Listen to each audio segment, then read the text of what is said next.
Hello and welcome, everyone. My name is Rich Dixon, the Senior Director of Innovative Learning here at Hāpara, and I am genuinely so excited and honored to have Jorge Valenzuela here with us today. We're going to be speaking about SEL. We're going to be talking about wellness of students. We're going to talk about differentiation. We're going to get into a bunch of things. But the most important thing is that we've got Jorge here because he is a nationally known expert in the United States. And for those of you that are outside the United States, in Canada, Australia, New Zealand, or elsewhere, please know that we'll try to make this and our responses, this content, as universally applicable as possible. So with that, Jorge, welcome. Thank you, Rich. You are way too kind. And for the audience out there, Rich and I go way back. Yes, way back. We didn't meet online. We actually met in person 2016. I want to say that's right. Yeah, 2016. Yeah. So we were both at an organization called PBL Works. I'm not sure if it was Buck Institute at the time. Rich and I have worked together closely on online courses. I'm stoked to be here. I'm proud to be here. And I want to give a shout out to Hāpara and the entire team. When I was at ISTE last year, they blew up my SEL book. And I just want to say thank you, thank you, thank you, thank you. Oh, well, that's such a great transition because Jorge is not only a wonderful keynote speaker, if you are looking for a keynote speaker, or if you're looking for someone to lead professional development around any of the topics we get into today, and or you would like to go deeper by reading his books, I would strongly encourage you to do that. And we're going to give you more details at the end of this presentation, but you may hear us reference some of those resources. He's got an amazing podcast that we're going to dive into as well. But before we begin, let's define some terms. What is SEL, Jorge, and why should we care as teachers? SEL is social and emotional learning.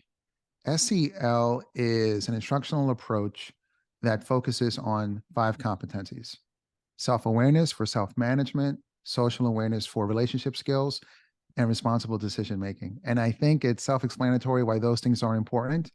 But in a nutshell, is to help learners of all ages develop emotional intelligence skills. I think those are just as important as career skills. In some states, they now call them life skills. I think it's important that we integrate that into the curricula in all schools. I appreciate so much what you just said, and I do want to take a moment just to call out even the term SEL here in the United States for international listeners and viewers of this. That term may not be as inflammatory, just to be very straight ahead, as it is in certain parts of the United States. I do think that it's really important, Jorge, that sometimes we use certain terms, and in certain regions, maybe they mean one thing and they might imply something else to others. But at the heart of it, it's exactly what you said. It's really caring about the well-being of students and really building success skills in that are transferable, not just for that moment, but beyond. And so, Jorge, if you could you unpack a little bit more about how SEL and those skills, facilitating those skills, actually show up in the classroom? How does a teacher promote those? And what does it look like when a student is acquiring those skills? How do they apply them? Would you mind if we start with why we should do these skills? Yeah, let's do that. Yeah, one of the things as a writer, as an education coach, and it's not only me, anyone that's in this business, we have to look at research because we have to understand what the pain points are of who we're servicing. And if you look at the CDC data, there are some very important research studies that show that COVID really hit young people emotionally with isolation, being on their own, lots of learning loss. Now they're back in school, and that's emotionally very taxing. But also there's research that shows that a lot of young people are not happy at home. Lots happening in the home, lots not happening in the home. We don't want to get into that right now, but our teachers are at the front lines of those things. Also, the RAND survey of 2021 has shown that teaching is the most stressful profession out there, has become that. Needing help with emotions is one of the needs, not just of students, but also teachers. One of the things that we've been working on as we're working on project-based learning, on our core instruction, is just looking what the research says is needed for a teacher to understand young people as learners, but also as people. Don't forget social, right? That's a social part. Also for young people to think about how they're showing up, self-awareness with themselves and then other people. We have found that it's just like career skills. You can integrate them into projects, into performance tasks, into activities. My work has now been expanded where I work with young people. I started in Sacramento. We did 10 days with Solution Tree, and now I'm in Maryland. I'm in a school system, and I'm working there twice a month until the end of June. And we made a discovery that before people or young people can become self-aware, now self-aware is to know why you do what you do. They need knowledge of self to know who they are. We've been doing work in providing them tools, resources, and frameworks around the SEL skills, integrating that into personal narratives, into empathy mapping, into a decision-making matrix involving mathematics, just finding ways of uplifting things they're already learning, but with those life skills. Mm. You mentioned so many great resources there. We'll get to hopefully some of those and point some that you've created in particular out to folks and show them where they can find that. Well, But go ahead, please. those are all freebies that the good folks at Solution Tree have created on a website. It's called Reproducibles. It's for my book. It's all free. We will put those in the show notes. Excellent. Yeah, absolutely. Because I think you're definitely going to want to look for those and incorporate those. And again, I think, George, just to kind of make a connection here with Hāpara is that if you haven't picked up on it and if you haven't anticipated, I'm going to call it out. But when we talk about differentiated learning, which is really the foundation for Hāpara and what we do in our instructional suite, we want to make sure that all students are taken care of the best that we can within the context of a classroom. And part of that is meeting the needs, their emotional needs, their social needs, that support and lay the groundwork and foundations and conditions for successful learning and successful learning outcomes. Because without those, my experience as a former classroom teacher and administrator is it's really hard to get to those without having a place that feels safe and welcoming. So let's start unpacking what this looks like in the classroom a little bit more, George. You were starting to talk about things like project-based learning, performance tasks, activities. How do we incorporate? What's an example of how SEL is incorporated? And then I think it'll be obvious, but if it's not, let's tease out why that's so helpful, powerful for a student. What we like to do in my work, and we have a workbook for young people, it becomes like a portfolio, and we call it the Youth Empowerment Portfolio. Where we start is with personal narratives, and we explain that a personal narrative is painting a picture about your life, about an event, but with words. We start with knowledge of self, knowing who you are. We start by asking young people to write a personal narrative about anything that interests them about themselves. And if they're not sure, it could be aspects of their culture at home, the music that they like, what their religion is, traditions, holidays, languages, things like that. We start there. And what that does is it sets the stage for now becoming self-aware, knowing why you do what you do. And then social awareness. So it's all in very logical steps. And sometimes I'm asked to introduce that as part of a course where I'm modeling for other educators how it's done with young people. But at times I'm modeling just one time and they're going in, integrating that into their own work. I think that we need to listen to our teachers. The classroom will always be the incubator for what's needed in any school, in education. And those that are supporting teachers need to visit classrooms and speak to the teachers. Our teachers are the most prominent experts of young people. And at times, sometimes in some neighborhoods, not always, but at times they know a little bit more than their own caregivers. The strategies and the tools and the frameworks I discuss and that I model, that's up to educators to decide when that should be integrated or implemented. One thing that I highly recommend is that when we implement a tool like a decision-making matrix, like an empathy map, like an emotions planner or the portfolio, it should be introduced to everyone at the same time. So that way, no one feels like it's only on them. And they should be encouraged to, one time, see the teacher model what the strategy is. That's the front door, how it's implemented, but also have some practice on their own and then get some feedback. I think that's very important. I think that feedback piece is something I'd love to dive into a little bit more. I think that's so critical. So let's take that next step, unpack that. What's that feedback look like? One thing that's really important in my work is paying attention to high yielding strategies. For folks that are not familiar with high yielding strategies are strategies that we know work in education because they have a high influence on either academic achievement or engagement. I'm a big fan of the work of Dr. John Hattie and visible learning. What I do is I look at his work to find what works. That's the science piece. But then I implement it in my own way, which is the art piece. That's just a great way to know what to do. It's a meta analysis. It's got a bunch of strategies. Their impact or their effect size is in the 0.4 or better, which what we call in education, the zone that we desire to be in. When you're teaching young people, when we know them as learners and we look at the research and we find out, okay, what makes someone engaged? What are the factors? Feedback is a big one. It's a big one. There's other ones, positive human interactions, having some autonomy, but one of the big ones is feedback. And in Dr. Hattie's work, it says that feedback is ongoing. It's a continuous thing. It should be treated as a form of formative assessment. And I'm not saying that it should be a formal all the time, but it's got to be part of a way that you're assessing to make sure that our instruction is right. It's differentiated, but it's also landing the way that it should be. What I like to do is when my learners are making a product or they're doing a task, I like to have them do it in 3 drafts, draft 1, 2, and 3.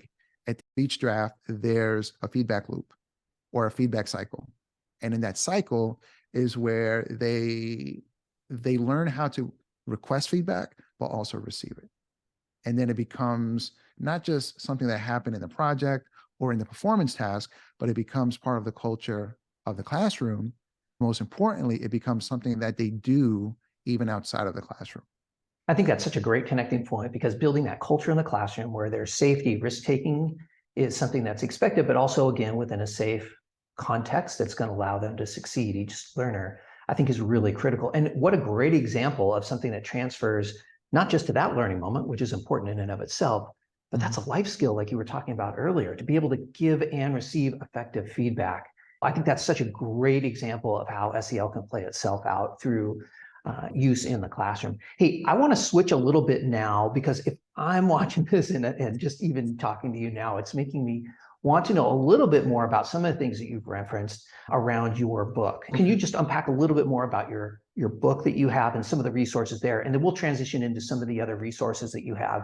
Because I think, folks, if you're not aware of George's work, what's so critical, and the reason I strongly suggest you go out and dig into him more is because it's very practical. It's research-based, as he just talked about with John Hattie's work, which, again, quick aside related to Hāpara, founded on the work of John Hattie. Can't wait until he gets his retrospective published this spring coming up, and kind of like his meta-analysis and where he is these days with some of those thoughts from the early book. But going back, where do people find out more about your book? My book is a joint publication. It's through Solution Tree, but also ISTE. I want to give a big shout out to both of these clearinghouses and just say thank you for how they promoted me, my work, but also my PD.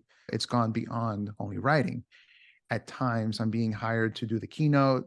I'm being hired to work with teachers or a conference or PD days. But I have certain clients, and I've been doing this a few years, where we do action research. And what that means is this: we have a long-term contract where I'm working with them a couple days a month. And what we do is we go into the classrooms. Let's say we are studying a topic. And don't forget, SEL is an initiative, just like equity, STEM, PBL. These are initiatives that have to be weaved or integrated into instruction, teaching and learning. When we go into the classroom, we see what's going on, and then we go back and have a data debrief, and then we have a discussion about where we think we need to go. We do the problem statement where we write where we are, where we want to go, and how we think we'll arrive there. We'll look at what are the positive outcomes, what are the behaviors that we want to see, and what are the things that are holding us back. It's action research. We're looking at what's been done. Hattie's work is part of that. Looking at what are the high yielding strategies that we know that we can adapt, that we can tweak, that we can implement. We collect our data, and then we might have something new. That's how my SEL work actually started. I got my feet wet when I was at the Buck Institute. We learned a lot of strategies that focus on self-awareness and social awareness, but I didn't really understand the academic research behind it. In the pandemic, as we all know, SEL was just thrust into the national spotlight, and I had a school system that I was working with, and we decided to go full steam ahead on it. We did action research, and we learned a lot, and we created our own framework. The framework is 5 steps. The first step is, yes, to understand the Castle 5. Very important. That's the research that has been around for 20 years. It's ever growing. We know that Castle are at the forefront of SEL. But we added another component for educators to understand the basics of their own emotional intelligence, because the same emotions are experienced by every single person. For example, anger, happiness, joy. We all experience that, but very differently based on our life experiences. Boy. It's not like a piece of technology where I see it, I can teach it and learn along with my kids. No, you can't see emotions. You can't always see trauma. So you have to check your own biases, heal your own trauma, know what triggers you, get a handle on it, and then be able to do that with young people. So that's the first step. The second step is to know what we believe about our learners. The research shows that we have to know them, not just as learners. And Hattie says this, through the eyes of the learner, right? But also as a person. What are their interests? What are their goals? What are they good at? And then what the academic needs are. That's the whole child. And then the third thing, now that I know them, I know myself, now I'm going to make instructional decisions based on who that child is. So now it's a little bit different. And then the fourth and the fifth is to now help them with their own emotional intelligence and to activate that in lessons without losing instructional focus as needed. The book has really spun off into so many different things that I did not envision. I never thought that these would be topics that would be covered in education. All I did was write a couple of articles, Edutopia published them, and Solution Tree came knocking. Again, I didn't see myself just writing an entire book about it, but they requested it. We obliged. We did more action research. All of that's in the book. In the appendix, I put all the data collections and everything that we learned, and then the high yielding strategies that we adapted and we tweaked, how they became eventually parts of helping educators understand each of those 5 steps. That's great. Most of my work is like that. And Solution Tree was kind enough to make an entire page that is dedicated to my book and to my work and all. So you can book me through them actually, if you'd like. And I will be at the EXSEL conference. I'm doing the keynote in June. It's in Illinois. 2023 is when we're, yeah, okay. Yeah, and I will give you the link and you can sign up. My book is actually part of the registration. I'm really happy about that. Congratulations. Big That's shout really out great. Thank you, thank you. So big shout out to Solution Tree for that. Yeah, so great. And thank you for walking through those steps as well. Again, the blend of both well-researched, but then at the end of the day, very practical steps is the key, I think, to the magic of what George is doing. So as we start coming to a close in this conversation, we could continue on for a long time and go even deeper. But I want to invite everyone that's watching to start thinking through kind of that match between your current practice and how you might better support students and their wholeness, if you will, through thinking about SEL and how you can incorporate some of the things that George has started to talk about. Of course, we'll put some links into some other things. But George, just real briefly, just touching in just a few minutes here, you also have a podcast. You want to talk about that. And I think it's interesting because it's education, but it's more than just education. So love to have you unpack that. And then any of the other resources that you have that you would like to talk about here in the next couple of minutes. Being an action researcher and being in professional development and learning about SEL, I've learned that we have to pay attention to the pain point of who's in front of us. Mhm. Part of our work is being likable, being relatable, making connections that go beyond the content. In fact, I don't think I've ever met a person outside of workshops, even those who are educators, that lead in with, George, you got to teach me all these SEL and PBL. No, no, no, no. People want a connection, relationship. They want to know that you care. They want to know that you're a human being. When I started my business, I called it the Lifelong Learning Defined business. The reason why I did that is because I defined what lifelong learning means for George, which is personal and professional development. However, when I meet a lot of educators, many are still trying to figure this out. And not just educators, but family, friends, and folks like that. So we call it defined because we're going to help you define it with the tools and the frameworks and the steps that you'll need in order for you to be at your personal best. I decided to do a podcast where I'm inviting folks that I'm friends with that are either educators, entrepreneurs, whoever, but they're doing at least 3 things that they excel at, that they're really, really, really good at. And what I mean by that is that they know 10% more than the audience. Here's the secret.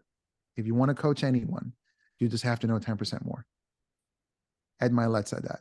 On the show, we asked them how they excel at these things, but also what are steps that our listeners can take. We dive into entrepreneurship, which is a lot of what folks ask me about, educational topics, health, parenthood, being in relationships, family, spiritual journeys, fitness, you name it. It's a great show. It's 30, 40 minutes. It's on Spotify. It's on iTunes. It's on YouTube. Please, please subscribe. Please, please listen. And if you want to be on the show, just let me know and we can work it out. And give us the name of it. The Lifelong Learning Defined podcast. Perfect. In case someone didn't catch that earlier, that's great, George. And I think as we're coming to a close, I just want to mention that the resources that we've talked about today, we'll make sure get into the description. And George, I think I'm just going to make a couple other connections with Hāpara users that are watching this. And the way that SEL can be present or manifested within the Hāpara suite are a couple different ways. I mean, I can think of the steps that George talked about and some of the ways in which we can develop activities for students that really help them think through both giving and receiving feedback, but also increasing their awareness and sense of safety within a classroom, within workspace, and being able to provide differentiated instruction there. And then I also think things like highlights allow us as educators to get insights into what students are working on in real time and provide supports before the end, before they get frustrated with things. And I also think what that does is it allows, of course, students to get some feedback as if they're maybe spending a little bit too much time on something that's not quite on point, to be able to coach them through that. And that goes back to that self-management skill and self-awareness that George was talking about earlier. So lots of different ways within Hāpara that you can support your learners with the SEL work. In closing, George, I just want to say a huge thanks for spending your time with us and giving us your time. Again, you can find out tons of information about George. George, let us know where we can find you. And again, we'll put some links and other things there, but where can people follow up with you? If you want to follow up with me, hit me up on Instagram at George does PBL. That is Jorge. That's my handle on all platforms. My website is called Lifelong Learning Defined, and I'm going to give Rich my speaker's note, which has everything on it. This is so great. And when folks, we really do invite you to take a look at the free practical implementation pieces around SEL that George has outlined today, and encourage you to check out his book and his podcast as well. So George, thank you for your gift of time. As always, it was great. Thank you, brother.